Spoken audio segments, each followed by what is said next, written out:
Assalamualaikum warahmatullahi wabarakatuh. Selamat pagi dan salam sejahtera para mahasiswa, mahasiswi semester 2. Pertemuan ini adalah pertemuan mata kuliah dasar-dasar promosi kesehatan. Pertemuan daring yang ke-6 ya untuk pagi ini. Baiklah saudara-saudari, sebagai kelanjutan dari pertemuan kita melalui internet pada sesi kelima, di mana sasaran utama adalah sasaran primer, sasaran sekunder, dan sasaran tertier. Pada kali ini saya akan menjelaskan mengenai sasaran tertier, karena pada sesi sebelumnya sudah saya jelaskan pertemuan atau sasaran primer dan sasaran sekunder.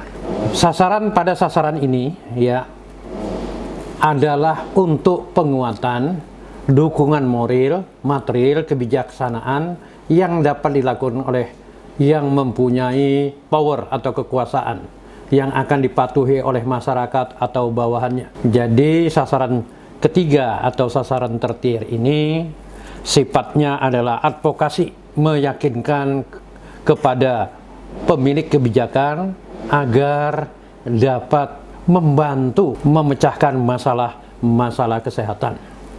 Jadi sasaran ini sifatnya advokasi, meyakinkan para pejabat sehingga melakukan dukungan atau kebijakan yang dapat mempengaruhi masyarakat, baik itu bentuk-bentuk peraturan, baik itu bentuk peralatan, baik itu bentuk dana dan lain sebagainya. Sasaran tertier yang mendapat advokasi pertama pada jenjang yang tertinggi, misalnya presiden sebagai orang nomor satu di negara kita.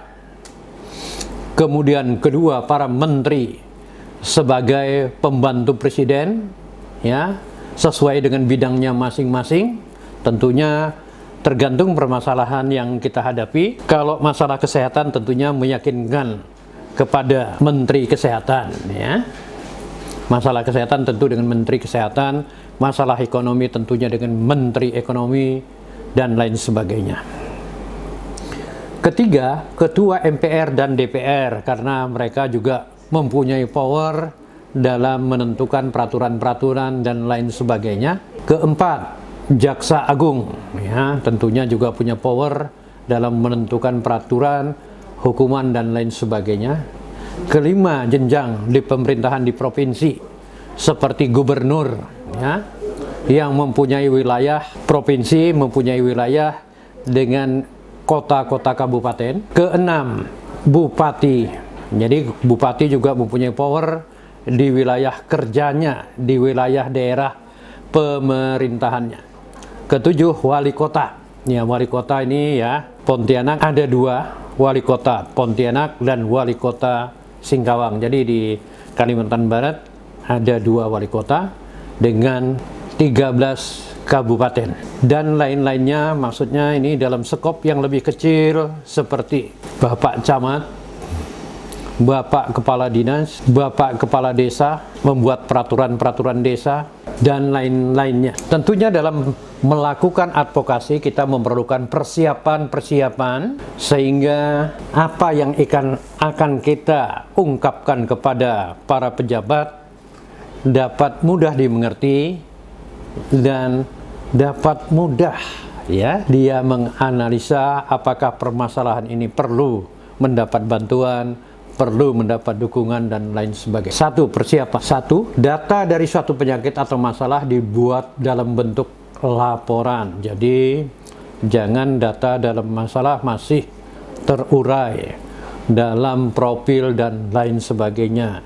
Jadi dalam profil kita buat ringkasannya sehingga jelas dan mudah dipahami. Tentunya sebagai orang bukan orang kesehatan ya, dibuat grafik batang ya yang memudahkan sehingga kita dapat melihat perkembangannya, kasus dari hari per hari ya, kasus penyakit dan kasus-kasus kematian.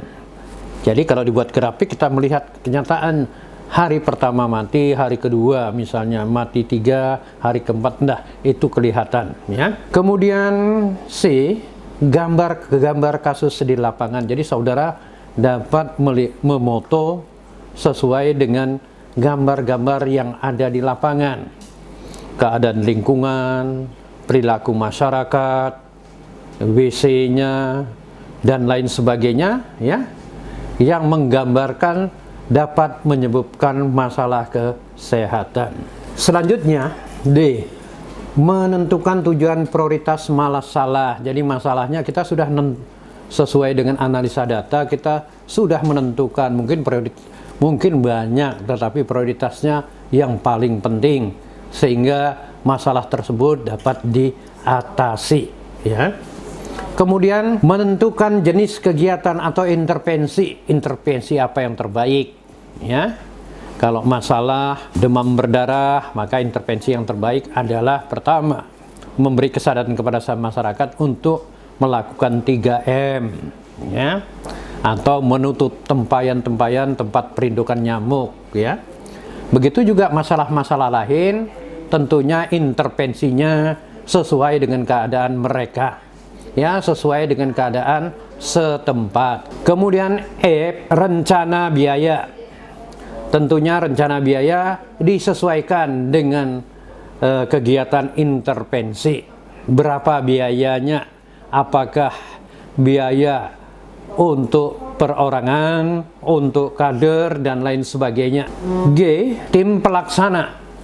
Ya, jadi tim pelaksana ini tidak perlu banyak-banyak ya. Tim pelaksana tentu nanti akan melibatkan lintas sektor yang terkait. Jadi tim pelaksana cukup ketua, sekretaris, bendahara dan anggota minimal 3 orang. Jadi cukup 8 orang, tapi nanti sebagai leading sektor, tapi yang lainnya akan membantu kegiatan di lapangan. Laporan dibuat maksimal 15 rangkap atau 15 lembar sehingga mudah dibaca dan dimengerti. Jadi para pejabat tidak mungkin akan menganalisa sampai ratusan lembar, cukup gambaran dari paling banyak 15 lembar. Setiap lembar mempunyai rincian yang dapat mudah dimengerti oleh pejabat tersebut sehingga tidak membingungkan. Kalau sampai ratusan lembar atau membuatnya pejabat tersebut menjadi malas karena saking banyaknya ya. Jadi saudara harus jeli dalam melakukan persiapan advokasi ya. Jadi laporan minimal ya maksimal 15 lembar atau lebih sedikit lagi itu lebih baik lagi ya. Kemudian pelaksanaan 2, pertemuan sesuai dengan janji. Jadi untuk melakukan pertemuan dengan pejabat ya harus melakukan janji, karena banyak kegiatan-kegiatan yang harus Bapak pejabat ikuti, sehingga kita memerlukan waktu cukup mungkin setengah jam atau 1 jam untuk menjelaskan permasalahan kesehatan ya kepada Bapak para pejabat, baik itu wali kota, bupati, dan lain sebagainya. B, pelaporan sudah ada jilid dengan rapi. Jadi walaupun halamannya terbatas sedikit, tapi dijilid dengan rapi dengan tentunya cover yang menarik ya, sehingga Bapak pejabat atau Bapak Bupati tidak segan-segan melihat isinya. C, ketua, sekretaris, dan bendahara yang melakukan advokasi. Jadi untuk melakukan advokasi tidak perlu banyak-banyak, tapi yang menguasai permasalahan selaku ketua, selaku bendahara, selaku sekretaris cukup melakukan advokasi untuk meyakinkan para pejabat ya. D, presentasi harus menarik, meyakinkan ya. Jadi presentasi harus dibuat menarik dengan kata-kata yang menarik, dengan gambar-gambar yang menarik ya, sehingga menarik bagi Bapak pejabat untuk memberikan dukungan. E, beri kesempatan bupati, pejabat lainnya memberikan komentar ya. Jadi dipersilahkan para bupati atau pejabat lainnya memberikan komentar atau masukan, tentunya untuk pelaksanaan ya, memecahkan masalah dalam hal ini. Hasil advokasi tergantung dari kebijakan bupati dan pejabat lainnya, tentunya disesuaikan mereka dengan ya sarana prasarana, biaya, dana dan lain sebagainya yang dimiliki pada saat itu ketika masalah kesehatan sedang berlangsung ya. B.